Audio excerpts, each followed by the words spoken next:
what I believe is that the woman, until that baby is viable, that it should be the woman's choice. It's never, every abortion is a tragedy.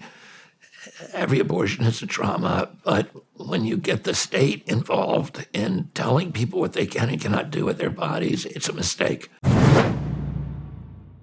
I have seen something in the media, and it has to do with your stances on abortion.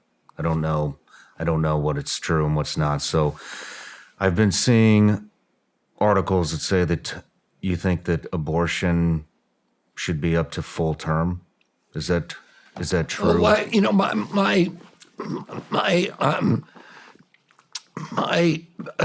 my position on it evolved, and it evolved because I learned some new things, and that, I don't flip-flop on issues. I don't care what the political way. If I flip-flopped on issues, I wouldn't be sticking by, my position on vaccines for 15 years when the politics were against me. When I came out against Ukraine war during my announcement for my presidency, 86% of Americans were strongly in favor of the Ukraine war. It's irrelevant to me what the political implication, what I say. I want to be right on the issue. My understanding of abortion was this, that the late-term abortions, and those in the 8th and 9th month, almost none of them were elective, that they were, no woman wants to get pregnant, carry a baby for 9 months, and the day before have an abortion. Who would do that, and for what reason? That virtually all of those abortions, my assumption were because of medical problems where the mother's life or health was endangered. And if that was true, I don't want government making that decision for her. I don't want a bureaucrat to make it. I've been fighting for medical freedom for 18 years. I think people should have bodily autonomy. We should keep the government out of medical choices. What I learned in recent weeks was that a lot of those late-term abortions are, in fact, elective. And people make the decision for a variety of reasons. They break up a relationship or whatever, but it's sad, but it's true. And I don't think that should happen. I think the state does have a right to protect a child once they reach viability. That the state has an interest in protecting them, and that in fact can be, that it should be okay for the states to do that. So that's where I changed my position. Thank you for clarifying that.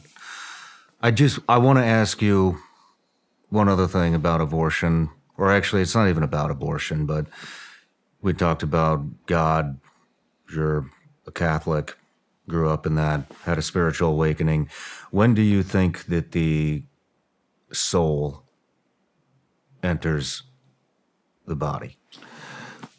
Well, my opinion on that would be next to useless, because that's a philosophical issue. It's a religious, it's a theological issue, and I suppose I just don't have an opinion of it. But what I believe is that the woman, until that baby is viable, that it should be the woman's choice. It's never, every abortion is a tragedy.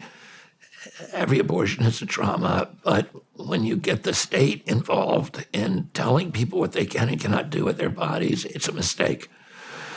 So, we have to leave it to the woman, to the mother, to her pastor, her relationship with her doctors, her pastor, or whatever she consults, but it's her choice and not my choice. My opinion on that is as valid as anybody else's opinion, and I don't want to impose my opinion on other people. Fair enough. I'm not here to judge your opinion or your stance. I think it's important to have context behind it, and when you see the bumper sticker headlines. And I also say this: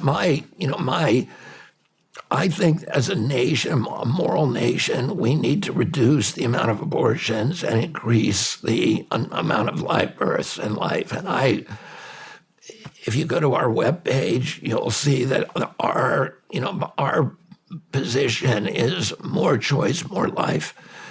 About 52% of abortions in this country are made by mothers who are worried about their capacity to economically support a child. And I don't think that financial pressure should ever be a reason for a woman to terminate a pregnancy.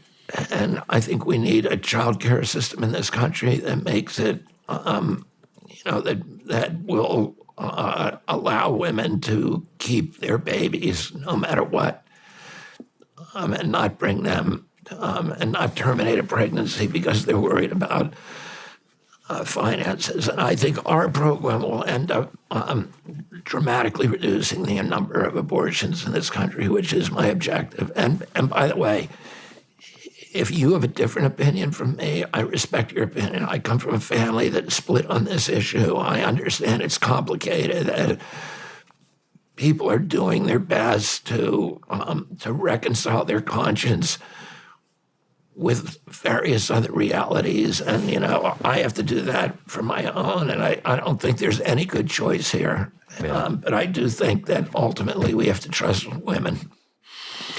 When it comes to, if I remember correctly, also you're tough on Second Amendment and another very divisive issue, but we see school shootings are they're happening. Mass shootings are happening more and more and more and more as time goes on.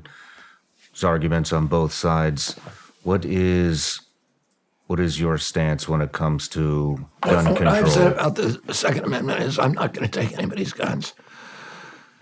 So, I spent a lot of my life in rural areas in this country where, gun culture is part of people's identities. So I understand that. And I understand also we've been through 3 years during COVID when the U.S. Constitution was under attack. And that the last thing that people need to be talking about right now is that we already got rid of the First Amendment. We closed all the churches for a year. We now have censored speech. We got rid of the right to assembly with social distancing. We closed 3.3 million businesses, no due process, no just compensation, in violation of the Fifth Amendment. We got rid of the Fourth Amendment's prohibitions against warrantless searches and seizures with all the track and trace surveillance. We got rid of the Seventh Amendment guarantee of jury trials by giving pharmaceutical companies immunity from liability. So I think we've seen this wholesale assault on the Constitution. And the last thing that we need to see is now an assault on the Second Amendment. There's a lot of Americans who believe that the only reason the Second Amendment hasn't come under assault is because of the Second Amendment. And, at a time when our country is so divided, I don't think it's not something that I'm going to do. So I believe in the Constitution. The Second Amendment is part of the Constitution, and I believe in upholding the Constitution. No matter where you're watching Shawn Ryan Show from, if you get anything out of this, please like, comment, subscribe, and most importantly, share this everywhere you possibly can. And if you're feeling extra generous, please leave us a review on Apple and Spotify podcasts.